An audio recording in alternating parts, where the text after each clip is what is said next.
திருமாலுக்கு கடா வெட்டி பொங்கல் வைக்கிறது அப்படிங்கிறது கள்ளழகருக்கு மாத்திரம்தான். அது சுமதி அம்மா, அந்த கோயிலில் மாத்திரம் ஏன் இப்படி பண்ணுறாங்கன்றதை பற்றி கொஞ்சம் சொல்கிறீங்களா? மதுரை சித்திரை திருவிழா அப்படின்றது பண்பாட்டு திருவிழா அப்படின்னு ஆய்வாளர் பரமசிவன் ஐயா அழகர் கோவில் என்றே ஒரு புத்தகம் எழுதியிருக்கிறார். அழகர் மலையிலிருந்து வரும்போது கள்ளர் வேஷத்துல தான் வருவார். அந்த கொண்டை, குத்திட்டி, குருவால், கத்தி எல்லாம் எடுத்துட்டு வைகை ஆற்றுக்கு வரும்போது ஒரு 500க்கு மேல மண்டகப்படி பார்ப்பார். திரும்பி போகும்போதும் ஒரு 500க்கு அதிகமான மண்டகப்படி, ஆக மொத்தம் 1000க்கும் அதிகமான மண்டகப்படியை பார்ப்பார். காரணம் என்னன்னா, நான் எல்லாருக்கும் பொதுவான சாமி என்பதுதான் அதனுடைய தத்துவம். கள்ளழகருக்கு சிறு தெய்வம் பெருந்தெய்வம்ன்ற வேறுபாடு கிடையாது, சாதி பாகுபாடு கிடையாது, ஏழை பணக்காரன்ற பாகுபாடு கிடையவே கிடையாது. அழகரே அழகா இருக்கக்கூடியவர். அவருக்கு எது அழகு? ஒவ்வொரு பெருமாளுக்கும் ஒரு விஷயம் அழகு.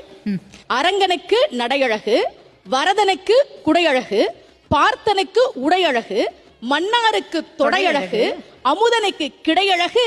நம்ம அழகருக்கு அவர் ஒவ்வொரு வருஷமும் வைகை ஆத்துல இறங்கும் போது 10 லட்சத்துக்கும் அதிகமான பேர் வந்து நிக்கிறாங்களே, அந்த படை அழகு. ஆஹா ஆஹா.